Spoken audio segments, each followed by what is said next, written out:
is the simple fact that Springfield works together as a community. Mrs. Clinton is right. It does take a village.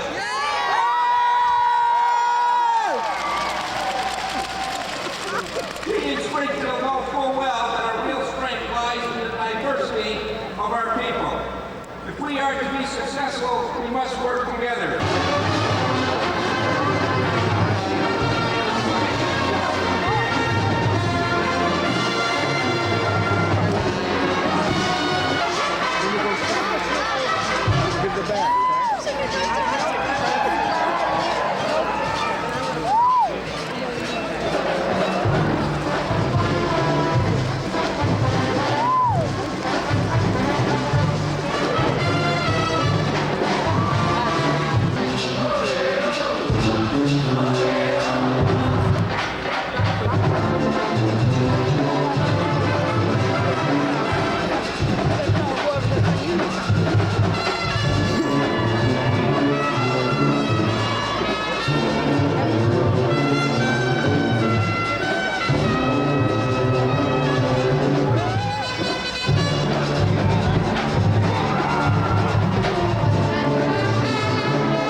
No, he's video camera.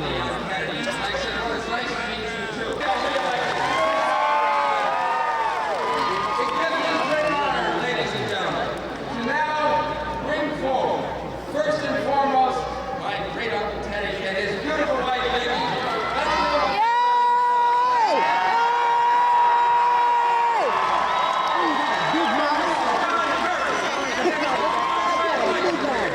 Congressman Neal, Congressman the chairman for the Clinton Board, the woman, the chairman of the Clinton Board, Sharon O'Brien, my good friend Mayor Michael Alfano, and now, ladies and gentlemen, it is Neal.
It's a simple message about moving to the future with perseverance and to make sure that we are going to create a better land, a better country, and a better world. This 4 years of that destructive Gingrich agenda, whether we're going to move on to a new path, a path that involves economic opportunity for everybody. Over the past 2 years, we've had quite a fight in Washington. The Gingrich Congress tried their best to come what the American people care most about: Medicare and Medicaid and education and environmental protection. And during those destructive assaults 6 years ago, the day before the election, when President Kennedy spoke right from the steps of the bell tower. And tonight, you have demonstrated the same affection from the people of Western Massachusetts that they exhibited 3 decades ago for our native son and shining star, Jack Kennedy. Like those students over here from the University of Massachusetts, let me say this. I went to college on student loans.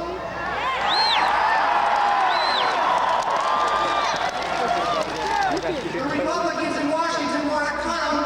Bill Clinton, John Kerry, and John Oliver and I want to expand them.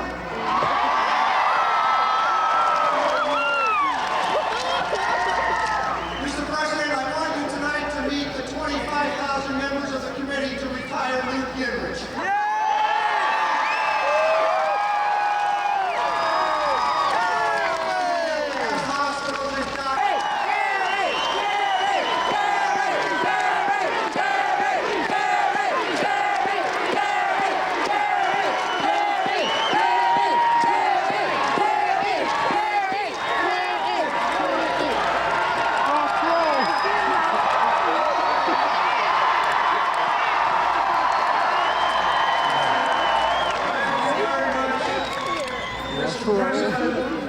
Welcome to Western Massachusetts. I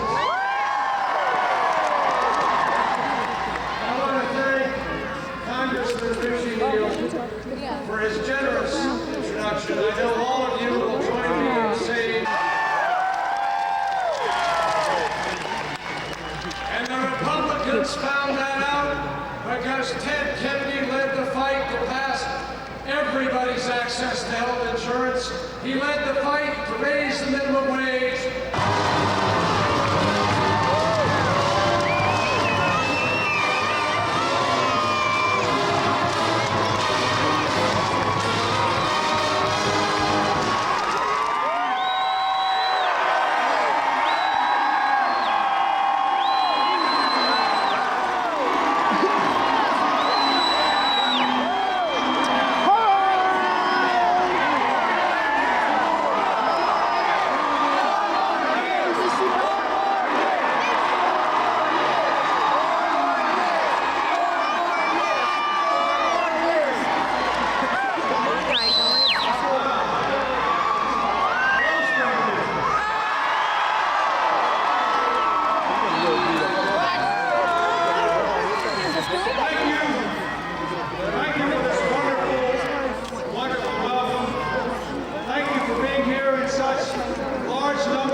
To our nation.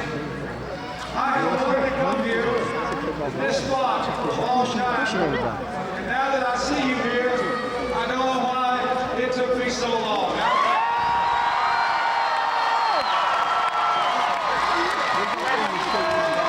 Thank you, Mayor Atlanta, for making me feel so welcome. Thank you, Sharon O'Brien, for your remarks. Thank you, Congressman Kennedy, for warming up the crowd.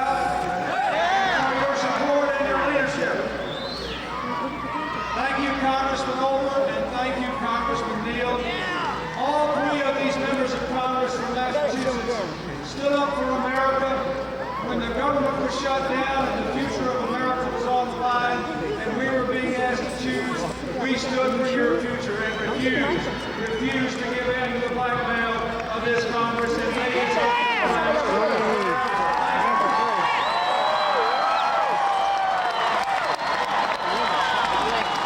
I want to thank all those who have performed here tonight. The West Springfield High School Band.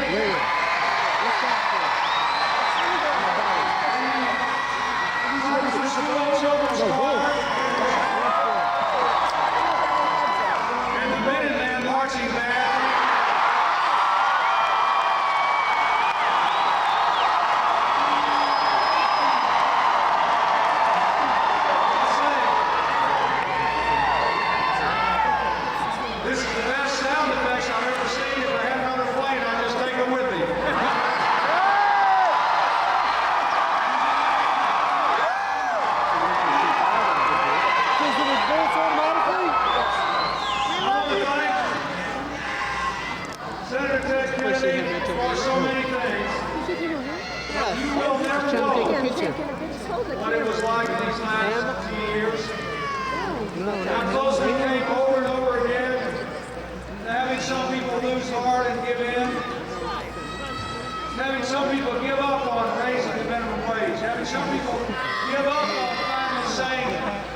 then you can't lose your health insurance just because you changed jobs or somebody in your family's been sick.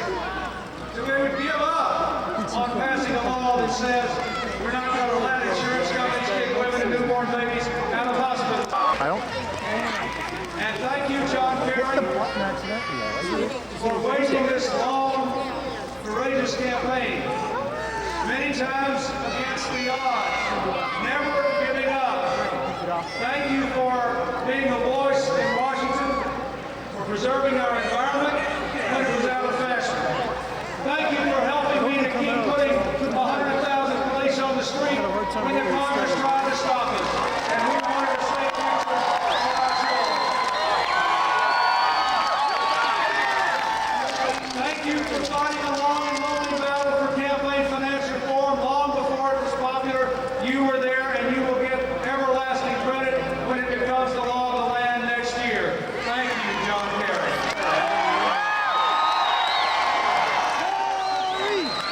And thank you for sponsoring our legislation to open the doors of college education to every single American. Stop pushing on the click your hat and throw it. My fellow Americans, 4 years ago when Massachusetts gave me an enormous support and sent Al Gore and me to Washington to work for you, I have come to you and said we had to get our country moving. We had to change the politics of Washington.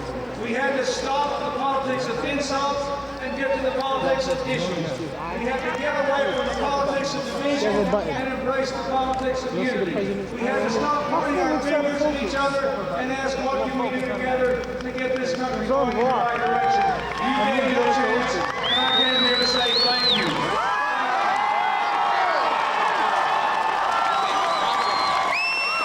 4 years ago, when we had a battle with unemployment, rising crime, rising frustration, and increasing division, you took a chance on me.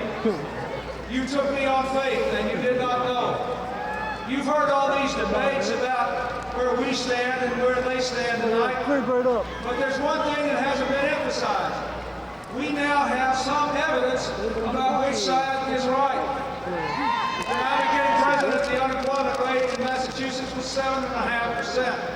Tonight it is 4.2%. Incomes are rising for the first time in a decade. Inequality among people who are working has gone down by the largest amount in 27 years. We have the lowest rates of poverty among senior citizens ever recorded. We have 10.7 million new jobs, record new businesses, record new exports. The United States is number one in auto production again for the first time since the 1970s. We are moving in the right direction.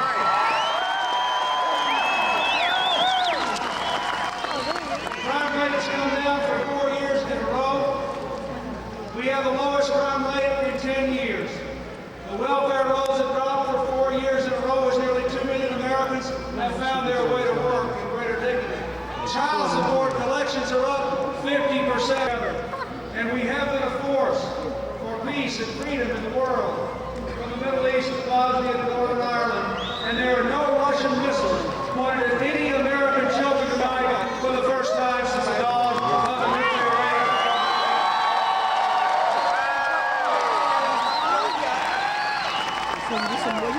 You know all the issues, but let me say to you that we are moving at a time of great change into a new world that we can't fully understand.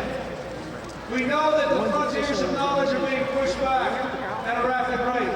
We know we are changing the way we work and live and relate to the rest of the world. When I became president, there were 3 million Americans working full-time and living at home and working at home. Today, 4 years later, there are 12 million Americans doing it, and 4 years from now, there will be 30 million Americans doing it. When I became president, there was no known cure for stroke. Today, we have treatment for stroke because of medical research for the first time ever, and 2 of the genes that cause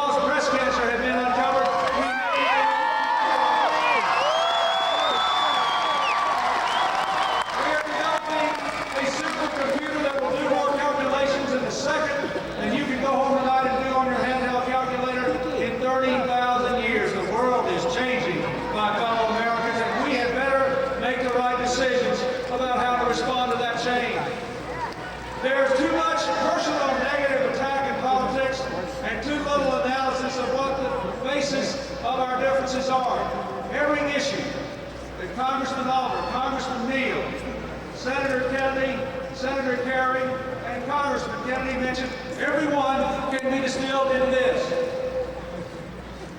I believe that there are some things that we must do together as a nation to help give each other the chance to make the most of our own lives. Not a guarantee, but a chance. They believe you're better off on your own. That's what their budget was all about. And now you have to decide. If their budget were the law of the land tonight, we would have had reductions in Medicare, cuts 3 times as great as those that were necessary to preserve the Medicare Trust Fund. It would have cost our seniors, no matter how poor, $268 more a year, plus more in out-of-pocket costs over and above that. We would have had the first cuts in student loans and Head Start in modern history. We would have had the first cuts in the Medicaid guarantee of health care to poor children, to middle-class families who have family members with disabilities. Even they would have repealed the standards of quality care for seniors in nursing homes. We would have paralyzed the ability of our government to protect the environment. We would have, in short, divided our country.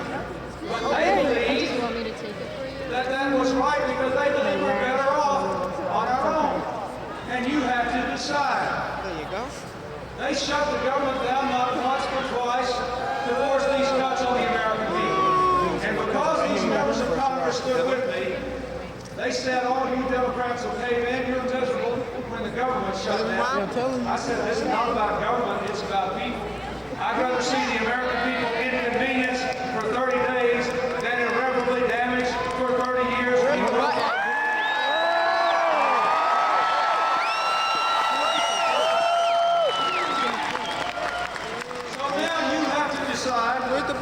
About tomorrow. For this election is about tomorrow. Okay. This is an election of enormous moment with great consequences and clear choices. You should all be happy that the choices are as clear as they are. Okay. I am well aware that I am not solely responsible for the fact that we have 10.7 million more jobs. But we did our part. We cut the deficit by 63%. We invested in education. We expanded the ability of Americans to sell their products around the world, and we did other things to grow the economy. That's why we have those 10.7 million more jobs. We did it together. I want us to do more together. We're not better off on our own. It takes a village.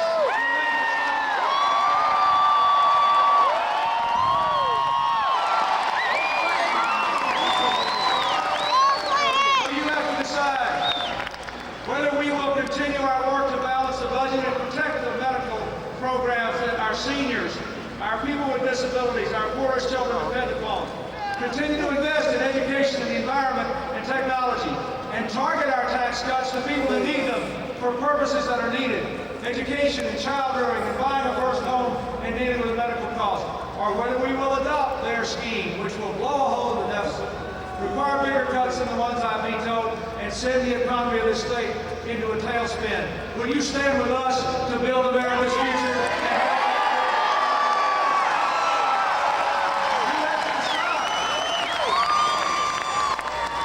Whether we were right to say people shouldn't lose their jobs if they have to take a little time off when a baby's born or a family member's sick, and whether we shouldn't expand the family leave law to say people should be able to get a little time off to go visit their children's teachers and take their family members to the doctor.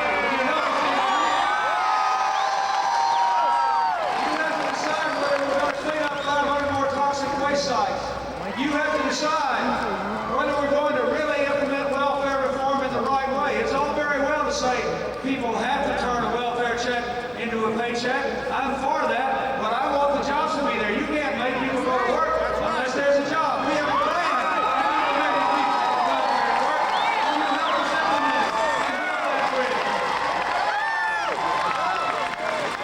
You have to decide whether we were right or they were. When we passed the Brady bill, it kept 60,000 felons using as stalkers from getting handguns, and now people who beat up their spouses and their kids won't be able to get them either. You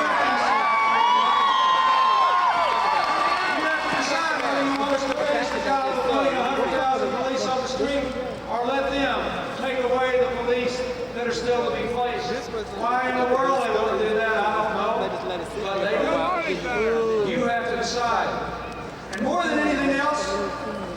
decide where we're going in the issues that will affect whether we can grow together.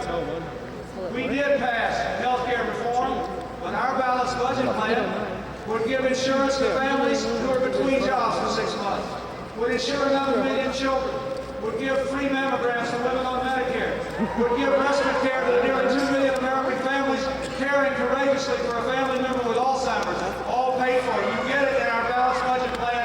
They cannot do it. You have to decide, should we do more to bring the American people together and help our families?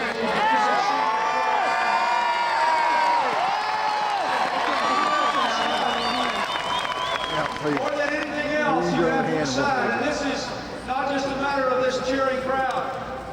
Remember the changes I described in the beginning. Education will no longer be just the province of youth. It will be the work of a lifetime. It will become a part of everyone's work life. We will have to learn and learn and learn. And we must begin to create an education system for the 21st century that gives every American child and every American adult the finest educational opportunities in the world. We cannot do it with their approach. They want to abolish the Department of Education. I want to give you world-class education.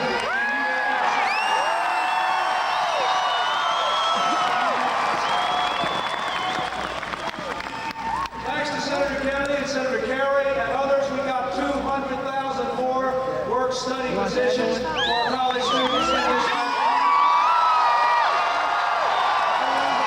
Here's what I want to do with half of those.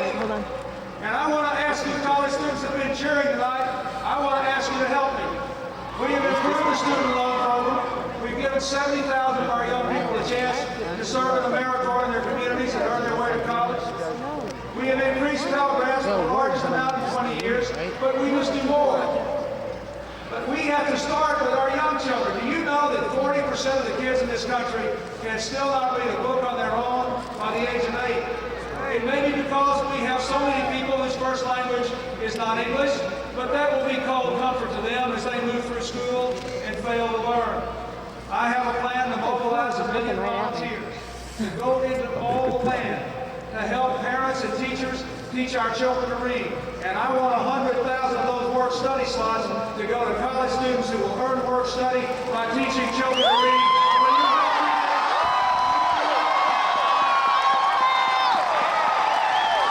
In the year 2000, I want every 8-year-old in America to be able to pick up a book and say, I can read this all by myself.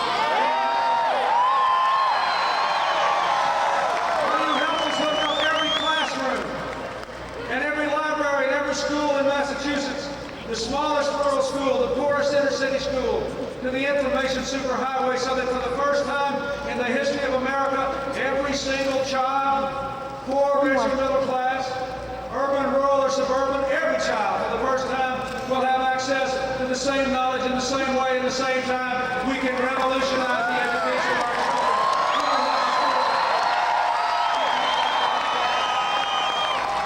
Will you help us open the doors of college to all by saying, we will give Americans a dollar-for-dollar reduction on their tax bill for the cost of a typical community college tuition, so every American of any age can have at least 2 more years of education, as universal as high school is today, in the next 4 years.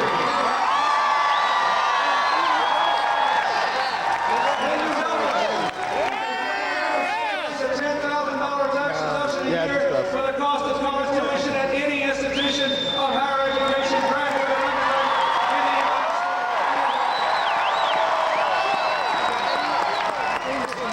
Most important of all, remember now, you may have your mind made up, but not everybody does. These are the choices at stake. It's not Senator Kerry and his opponent. Check the other bags. Where's the other President bag? Clinton and Bob Dole.